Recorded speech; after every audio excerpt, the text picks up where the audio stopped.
Welcome to View from the Top. I'm Modele Sharafa Yusuf. Thank you for tuning in today. Since independence, Nigeria's foreign policy has been characterized by a focus on Africa as a regional power and by attachment to several fundamental principles, including African unity and independence, capability to exercise influence in the region, peaceful settlement of disputes, non-alignment and non-interference in the internal affairs of other nations, and regional economic cooperation and development. In pursuing these principles, Nigeria is an active member in the African Union, the Economic Community of West African States, ECOWAS, the Non-Aligned Movement, the Commonwealth of Nations, and the United Nations. Professor Ibrahim Gambari has been a key player on Nigeria's diplomatic team over the years. A thoroughbred scholar and diplomat, Ambassador Gambari is my guest on View from the Top today, and I want to thank him very much for joining us. Thank you, Your Excellency. Before we settle down to our conversation, here is a quick profile. Professor Ibrahim Gambari was born on November 24, 1944 in Ilorin. He attended King's College, Lagos, and later the London School of Economics, where he obtained his BSc degree in political science with specialization in international relations. He later obtained his MA and PhD degrees from Columbia University, New York. Ambassador Gambari began his teaching career as a lecturer at the Queen's College, City University of New York, followed by an assistant professorship at the State University of New York. Upon returning to Nigeria, he was appointed senior lecturer at the Ahmadu Bello University, Zaria, and rose to become a full professor at the same university.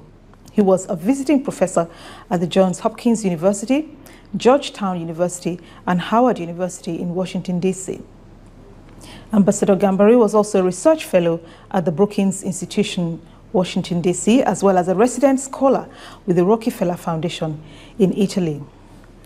Before joining the United Nations, he was the Director General of the Nigeria Institute of International Affairs and later Minister of Foreign Affairs of Nigeria.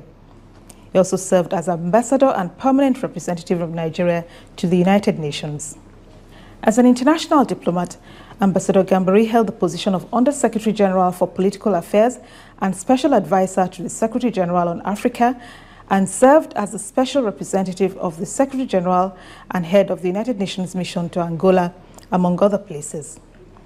His last assignment at the United Nations was as head of the UN and AU hybrid mission in Darfur. Ambassador Gambari has been awarded honorary doctorate degrees by the University of Bridgeport, Connecticut, Farley Dickinson University, New Jersey, Chatham University, and the University of Ibadan, Nigeria. He was appointed as the first Chancellor of Kwara State University in March 2013. Ambassador Ibrahim Gambari is a recipient of the third highest national honor, Commander of the Federal Republic of Nigeria, CFR. He is the founder and currently serves as chairman of Savannah Center in Abuja.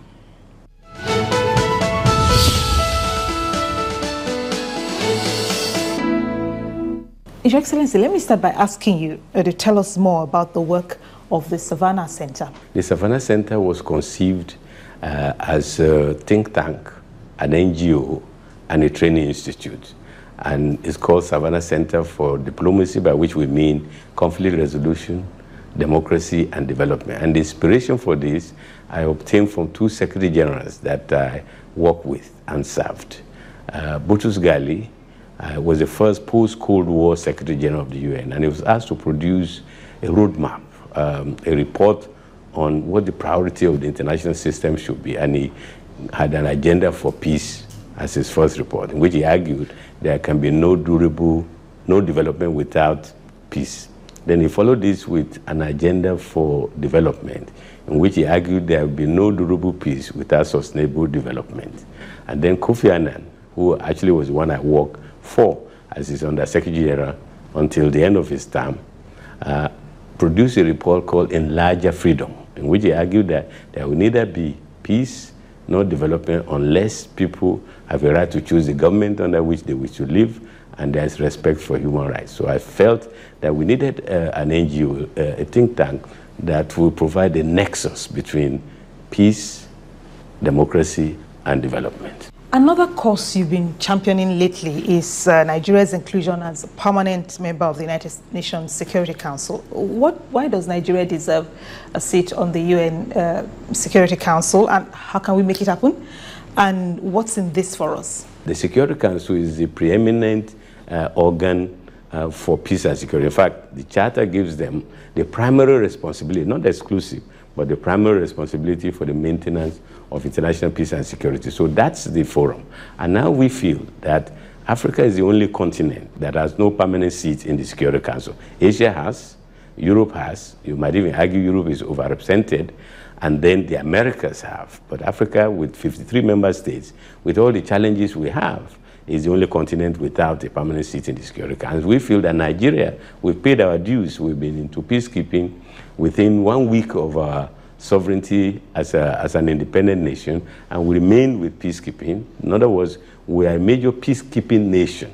And in view of also our political contribution towards finding peaceful resolution of conflicts, including for 25 years as chairman of the United Nations Special Committee against Apartheid, which contributed to the end of apartheid in South Africa, and many other contributions we have made. First, we've been president of the Security Council, we've been president of General Assembly, we have been president of the War Court. Justice Teslim Elias was president of this. So in terms of personnel, in terms of human, the contributions to peacekeeping, in terms of chairing also the UN Special Committee on Peacekeeping for more than 30 years, and because of the need to democratize the United Nations, to democratize global governance. After all, if Africa were to have permanent seats, we are the most populous in the continent. We now have the biggest economy, and we have a record of contribution to peace and security. If we are a permanent member of the Security Council, the idea is perhaps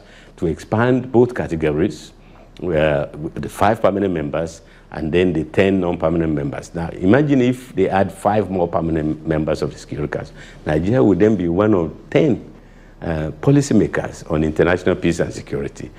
Second, have you ever heard that a permanent member of the Security Council has been attacked by any country? So a membership, permanent seat in the Security Council, in effect, is a guarantee of your own security, because nobody would even think, of attacking a permanent members of the Security Council. And also, for us, our leadership in Africa, as the preeminent country in Africa, will be enhanced. And with that comes responsibilities, but also tremendous benefits. So that gives you status, that gives you responsibilities, but also gives you benefit.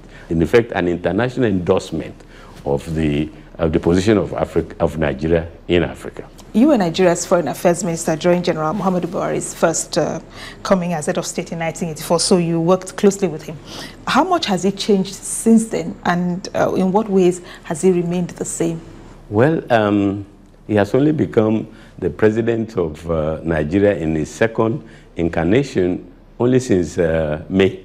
So it's a bit too early to say, but he is probably the only living Nigerian who has tried to be president of Nigeria in a democratic dispensation 4 times, having succeeded in the 4th attempt. So he has met so many people. He has been to every corner of Nigeria. So clearly, somebody who has had that exposure and knows the problems of this country, knows the people in this country. So I believe that will represent major change from what he was 30 years ago when he left office as the head of a military regime. So to that extent, his vision is broader, his contacts are wider, his democratic credentials have been much enhanced. But one thing that I believe will not change is his principled position on issues about Nigeria. He will not play with the security of Nigeria. He will not play with those who are unreconstructed and who want to continue corruption in our country, because that is a reputation that he has built over the years. The tactics will have changed, or will change, because at the time he was dealing with issues of security, issues of governance, it was under a military dispensation. Now we are in a democratic setting. And he swore on the Quran that he's going to abide by the Constitution of the Federal Republic of Nigeria And I believe that he will do precisely that.